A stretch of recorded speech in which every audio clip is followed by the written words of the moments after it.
प्रिय दर्शकों, जय श्री राम, हर हर महादेव। आप सभी का हार्दिक स्वागत है। दर्शकों, आज मैं चर्चा करूंगा भृगुबिंदु कैसे निकाला जाता है, आपकी जन्म कुंडली का भृगुबिंदु कहाँ होगा और भृगुबिंदु का प्रभाव क्या है और उसका उपाय क्या है। और इसके लिए हमने आपको आसान एक इस प्रकार का चार्ट बना करके और आपके समक्ष मैं प्रस्तुत करूंगा। आइए सबसे पहले ये जान लेते हैं कि भृगुबिंदु असल में होता क्या है।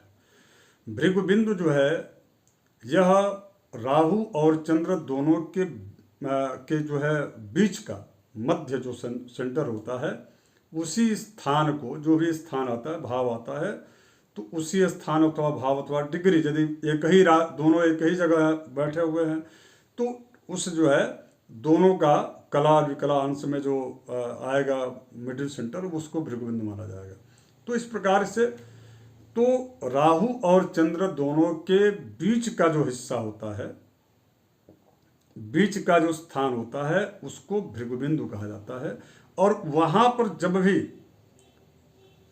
गोचर में शुभ और अशुभ ग्रह जब गोचर करते हैं तो उसका उसी प्रकार का फल जीवन में उस व्यक्ति के देखा जाता है। यदि अशुभ ग्रह गोचर कर रहे हो, जैसे मंगल है, शनि है अथवा कुरु ग्रह यदि सूर्य है, तो ऐसी स्थिति में वह जो समय होता है, वह समय उस व्यक्ति के लिए अत्यधिक यदि शनि है तो वह कष्ट संकट, उसके बाद मृत्यु तुल्य कष्ट अथवा मृत्यु, और मंगल है तो विवाद, रोग ग्रस्तता, रक्त विकार, एक्सीडेंटल इत्यादि चीज़ों की स्थितियां निर्मित करते हैं।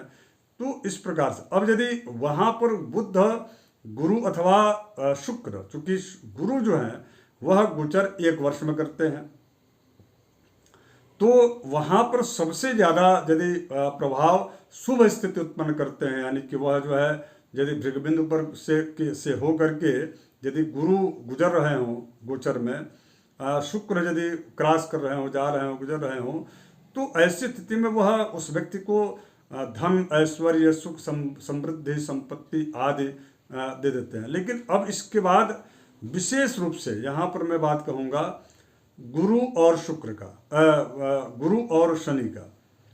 गुरु जो है वह उनके एक चक्कर को लगाने में, पूरा एक चक्कर पूरा करने में 12 साल लगभग लग जाते हैं, और शनि को जो है पूरे एक चक्कर लगाने में लगभग 30 वर्ष का समय उनका लगता है।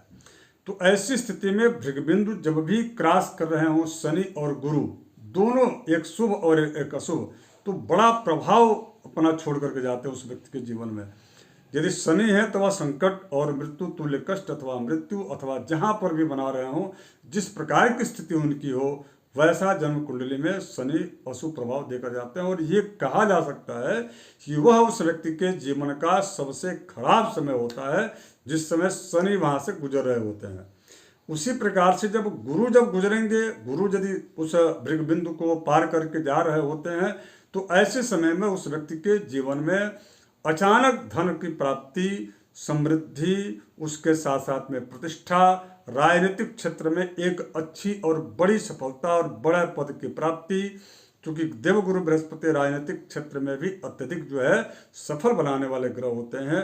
साथ ही साथ में उस व्यक्ति की प्रतिष्ठा, मान सम्मान आदि आदि चीज़ें बढ़ा देते हैं।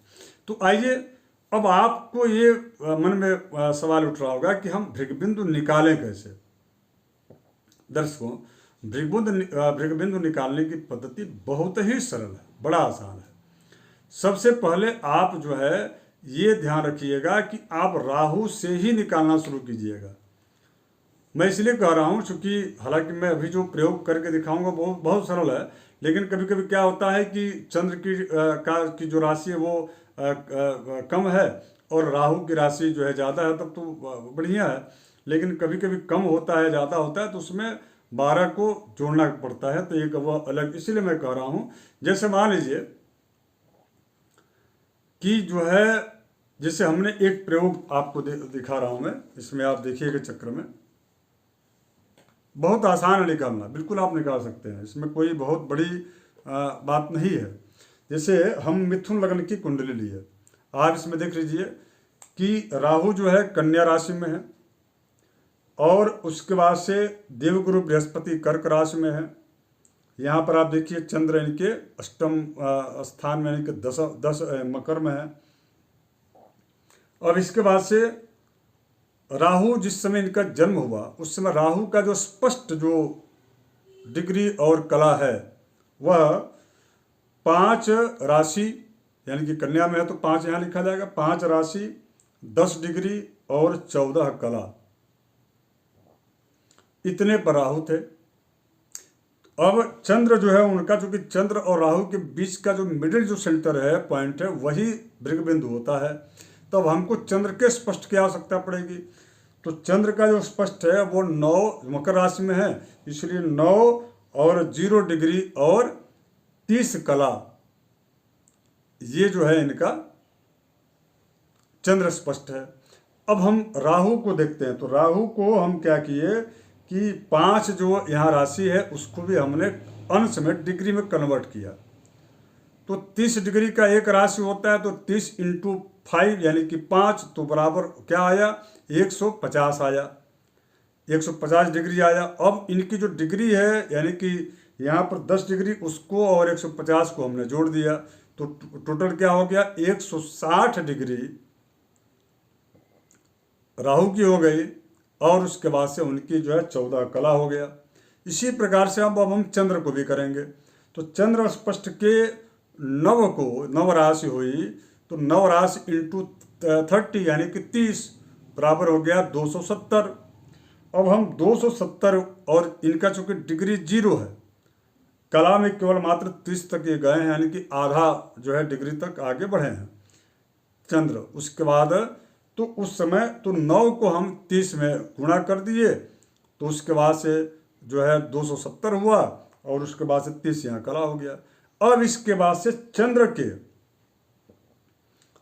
के इस कुल मान में राहु के कुल मान को हमने घटा दिया।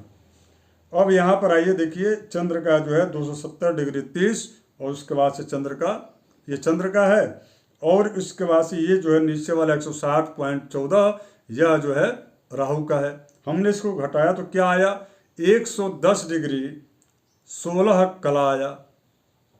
अब ये सूत्र ये कह रहा है, चूंकि हमको मिडिल सेंटर निकालना है।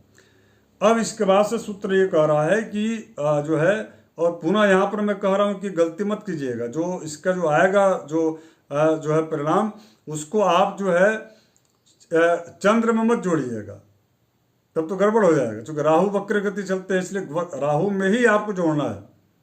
दूसरी बात, चंद्र जो है, चंद्र की राशि 2 से 2.25 दिन अथवा 2.5 दिन में बदल जाती है, जबकि राहु जो है वह लगभग 1 वर्ष तक वह रहते हैं। तो ऐसी स्थिति में यहाँ देख लीजिए, अब 110 डिग्री और 16 कला को हमने डिवाइडेड बाय 2 किया, तो क्या आया, 55.8 आया। 8 कला है और 55 डिग्री है। अब इस 55.8 को हम जो है राहु के कुल मान 160 डिग्री 0.14 में हम इसको जोड़ देंगे। उसके बाद उसको जो डिग्री है, उस डिग्री को हम राशि में जो है बना देंगे, तो क्या आएगा, 7 राशि 5 डिग्री और 14 कला। यही अर्थात इनका इस जन्म कुंडली में वृश्चिक जो राशि है, इस वृश्चिक राशि जहाँ पर है, यानी कि इनका 6ठा भाव होगा, यह त्रिक भाव में यह जो है इनका मध्य बिंदु बन रहा है। तो यहाँ पर यहाँ ये इनका मध्य बिंदु होगा, यानी कि वृश्चिक राशि में 5 डिग्री और जो है 5 डिग्री 14 कला पर इनका भृग बिंदु होगा। अर्थात ये हमने पहले से यहाँ जो है देखिए टिक लगाया, बिंदु बनाया हूँ। अब यहाँ पर जब भी यह राहु अथवा शनि, माफ कीजिए, गुरु अथवा शनि जब भी यहाँ गोचर करते हुए आएंगे, यदि गुरु आएंगे तो यहाँ अच्छा फल देंगे, लेकिन ये त्रिक भाव में है, उतना अच्छा फल नहीं देंगे।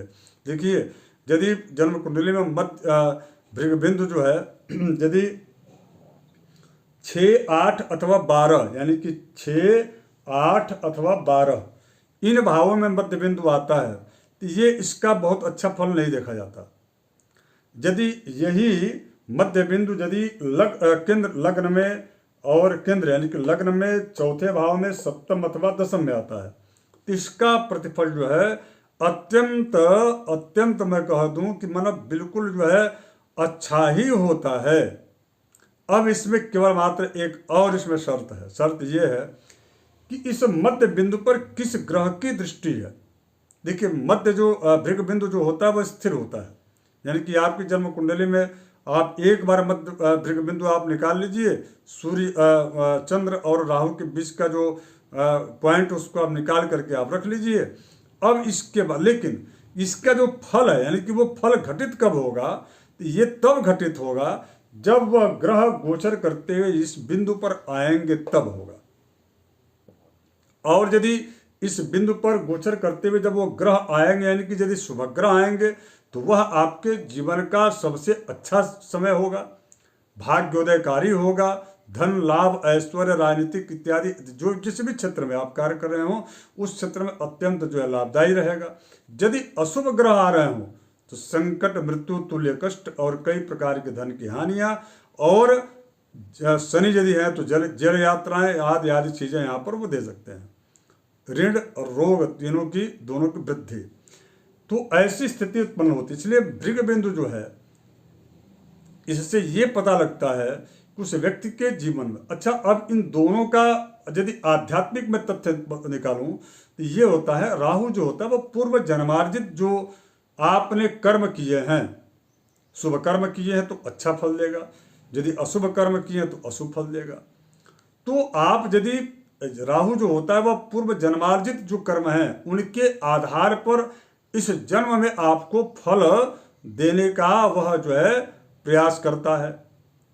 और यदि और चंद्र जो है वो उस व्यक्ति का मन है। और यदि काल पुरुष में देखें तो काल पुरुष में जो राहु है उसको इच्छाएं कहा गया है, यानी कि इच्छा, व्यक्ति की इच्छा और मन, इन दोनों के बीच का जो सेंटर है वो सेंटर है भृग बिंदु। व्यक्ति जब भी कोई इच्छा, यानी कि जब भी कोई वह चाहत रखता है कि मुझे ये फला कार्य करना है, अब फला कार्य करना है तो उसके लिए आपके पास क्या चाहिए। जैसे मान लीजिए आपको कोई एक स्कूल खोलना है तो उसके लिए आपके पास क्या चाहिए। सबसे पहला भूमि चाहिए, रजिस्ट्रेशन चाहिए, इसके बाद से जो है और भी जो अनेक जो संसाधन है उसको आप जुटाएंगे तब तो आप खोल पाएंगे ना स्कूल। तो इसलिए जो है अब उन संसाधनों की व्यवस्था कैसे होगी, तो यदि आपके पास पूर्व जन्मार्जित यानी कि पूर्व अर्जित यदि धन है, यानी आपका पैसा है, तब तो आप उसमें लगा लेंगे। तब तो आपकी इच्छा हुई। जब पैसा जब नहीं आता तो आपकी इच्छा नहीं होती। एक सामान्य व्यक्ति स्कूल कैसे खोलने की इच्छा पाल लेगा भाई। लेकिन अब उस इच्छा की पूर्ति होगी अथवा नहीं होगी, उसके लिए ग्रहों का जो गोचर का जो प्रभाव है वो उससे आकलन किया जाता है कि भाई उसके पास धन भी अर्जित है, सब कुछ है, किंतु वह कार्य वह व्यक्ति जो करने वाला है उसकी पूर्ति होगी कि नहीं होगी, इसको समझने के लिए, इसका एक गहराई से अध्ययन करने के लिए, निर्णय लेने के लिए यह भृग बिंदु जो है वह बहुत काम करता है। इसलिए बहुत आवश्यक है। इस पर हम लगातार चर्चा अपने फेसबुक पेज पर भी मैं कर रहा हूँ, तो आप सभी वहाँ पर भी जा करके इस कार्यक्रम को आप देख सकते हैं। और यदि आप हमारे इस यूट्यूब चैनल पर नए दर्शक हैं तो आप इसको जो है सब्सक्राइब और लाइक कर लें। और जाते जाते एक बात और, अब इसका उपाय क्या है, तो देखिए इसका उपाय होता है, यदि जैसे मान लीजिए कि इसका भृग बिंदु जो है इनका यह वृश्चिक राशि है, तो वृश्चिक राशि के स्वामी मंगल है। मंगल की स्थिति आप देख लीजिए कहाँ पर है, और मंगल से संबंधित जो उनके मंत्र हैं वैदिक, उस मंत्र का वैदिक विद्वान जो वेदनिष्ठ विद्वान हो उनको बुला करके उनका जप करवा लीजिए, दशांश उसका हवन करा लीजिए, तर्पण मार्जन उसके साथ साथ में ब्राह्मण और भोजन इत्यादि का जो कार्य, जो एक पूरी प्रक्रिया है अनुष्ठान की, उसको आप करा लीजिए। दूसरा, हनुमान जी की खूब सेवा कीजिए, सुंदरकांड का पाठ है, हनुमान चालीसा है, आदि आदि चीज़ों को आप कीजिए। उसके साथ साथ में मैं आध्यात्मिक रूप से कहूँ तो श्री राम जय राम, इस प्रकार का जो विजय मंत्र है, इस विजय मंत्र का प्रतिदिन जप कीजिए। निश्चित रूप से भृग बिंदु पर यदि कोई क्रॉस कर रहा होगा अशुभ ग्रह, तो उसका अशुभ फल आपको बिल्कुल छू भी नहीं पाएगा, क्योंकि भगवान की ऐसी कृपा है कि ग्रह भी क्या बिगाड़ लेगा, ऐसी स्थिति हो जाती है। तो इसलिए प्रभु के शरण में रहिए और उनका भजन कीजिए। साथ ही साथ में भृगुबिंद पर यदि आ रहा कोई ऐसा संकट हो, उसको पहले से उससे निपटने के लिए पूरी तैयारी आप कमर कस के बैठे रहिए। हिम्मत और यदि आप ध्येयनिष्ठ होकर के ईश्वर के प्रति यदि आपका अनुराग है तो इस प्रकार के संकट कष्ट भी कट जाते हैं, टल जाते हैं। धन्यवाद। जय श्री राम। हर हर महादेव।